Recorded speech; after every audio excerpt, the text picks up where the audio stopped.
രാഹുൽ ഗാന്ധി ഒരു തോൽവിയാണെന്നുള്ള കാര്യത്തിൽ ആർക്കും പ്രത്യേകിച്ചൊരു സംശയം ഉണ്ടാവില്ല. ഒരു പ്രതിപക്ഷ നേതാവ് എന്നുള്ള രീതിയിൽ അല്ലെങ്കിൽ ഒരു രാഷ്ട്രീയക്കാരൻ എന്നുള്ള നിലയിൽ രാഹുൽ ഗാന്ധി ഒരു പരാജയം തന്നെയാണ്. അത് ലോജിക്കലി ചിന്തിക്കുന്ന എല്ലാവർക്കും മനസ്സിലാവും. കക്ഷി രാഷ്ട്രീയത്തിന് അതീതമായിട്ട് അദ്ദേഹത്തിന് ആ ഒരു ഇമേജ് തന്നെയാണ് ഉള്ളത് എന്നുള്ള കാര്യത്തിൽ സംശയമില്ല.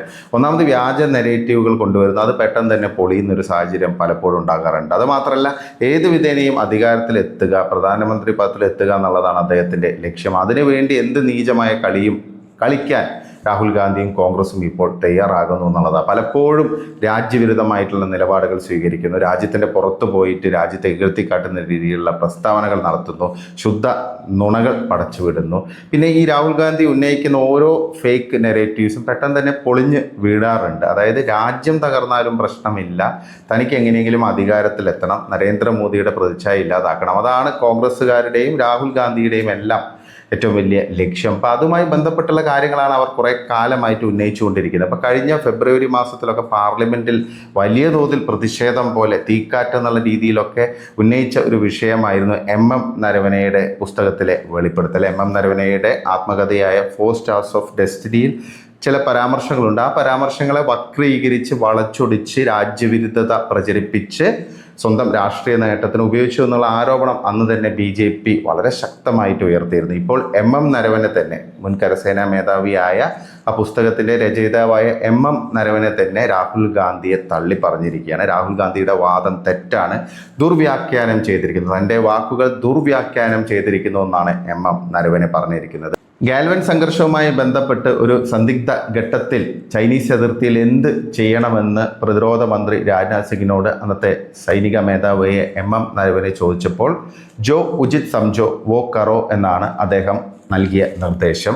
അതാണ് ആ പുസ്തകത്തിൽ വ്യക്തമാക്കിയിരിക്കുന്നത്. അതൊരു പോസിറ്റീവ് സ്റ്റേറ്റ്മെൻ്റ് ആണ്. ആ രീതിയിൽ ഒരു മോട്ടിവേഷണൽ ആസ്പെക്റ്റിൽ ചെയ്ത അല്ലെങ്കിൽ എഴുതിയ ആ പുസ്തകത്തിൽ അതിനെ ഒരു പോസിറ്റീവ് ആസ്പെക്റ്റിലാണ് പ്രതിഷ്ഠിച്ചിരിക്കുന്നത്. അതാണ് ദുർവ്യാഖ്യാനം ചെയ്ത് ഈ രീതിയിലുള്ള വിവാദങ്ങളാക്കി മാറ്റിയതെന്നാണ് MM നരവനെ മാധ്യമങ്ങളോട് വെളിപ്പെടുത്തിയിരിക്കുന്നത്. അതായത് ഇന്ത്യൻ സൈന്യത്തിന് പരിപൂർണ സ്വാതന്ത്ര്യം നൽകുന്ന സർക്കാരാണ് നരേന്ദ്രമോദി സർക്കാരിൻ്റേത്. അപ്പം നരേന്ദ്രമോദി സർക്കാരിന് എത്രത്തോളം ആത്മവിശ്വാസം അല്ലെങ്കിൽ വിശ്വാസം ആ സൈന്യത്തിലുണ്ട്, ഇന്ത്യൻ സൈന്യത്തിലുണ്ട് എന്നതിൻ്റെ സൂചനയാണ് ആ ഒരു സ്റ്റേറ്റ്മെൻറ്റ്.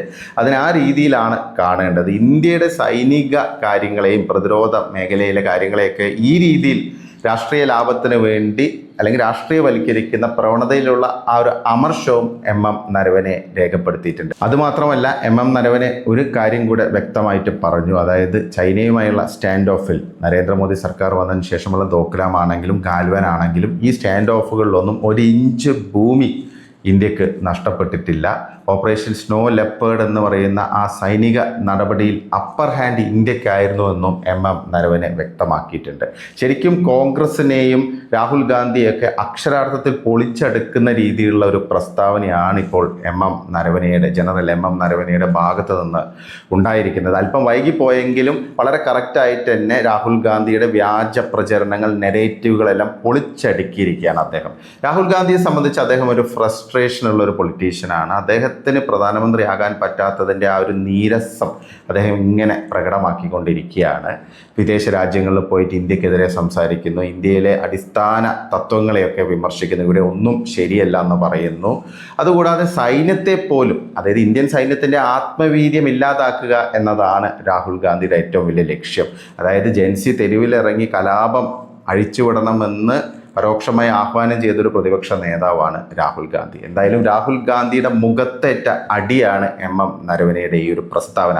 ഒരു പാർലമെൻറ്റ് സെഷൻ മുഴുവൻ ഇത്തരം ആരോപണങ്ങളുമായിട്ട് വെറുതെ നഷ്ടപ്പെടുത്തിയ ഒരു ടീം കൂടിയാണ് ഈ പറയുന്ന കോൺഗ്രസും മറ്റ് പ്രതിപക്ഷ കക്ഷികളും. അപ്പം ഇതാണ് യാഥാർത്ഥ്യം. MM നരവനെ തന്നെ രാഹുൽ ഗാന്ധിയുടെ ആ ഒരു വ്യാജ നെറേറ്റീവ് ഇപ്പോൾ പൊളിച്ചടുക്കിയിരിക്കുകയാണ്. പിന്നെ ഏറ്റവും വലിയൊരു രസകരമായ ഒരു കാര്യം, മലയാള മാധ്യമങ്ങൾ രാഹുൽ ഗാന്ധി എന്ത് പറയുകയാണെങ്കിൽ അത് വിശ്വസിച്ച് ആ രീതിയിൽ നെറേറ്റീവ് കൊണ്ടുവരുന്ന മലയാള മാധ്യമങ്ങൾ ഇനി ഇത് ചർച്ച ചെയ്യുമോ എന്നുള്ളതാണ് ഒരു ചോദ്യം. കാരണം എനിക്ക് തോന്നുന്നു ഒന്നിലധികം ദിവസങ്ങളിൽ രാത്രി ഡിബേറ്റുകളായിട്ട് ഈ രാഹുൽ ഗാന്ധിയുടെ വ്യാജ ആരോപണം എം നരവനെയുമായി ബന്ധപ്പെട്ടുള്ള അദ്ദേഹത്തിൻ്റെ പുസ്തകവുമായി ബന്ധപ്പെട്ടുള്ള വ്യാജ ആരോപണം ഉന്നയിച്ചിരുന്നു. അത് വലിയ തോതിൽ ചർച്ചയാക്കിയിരുന്നു.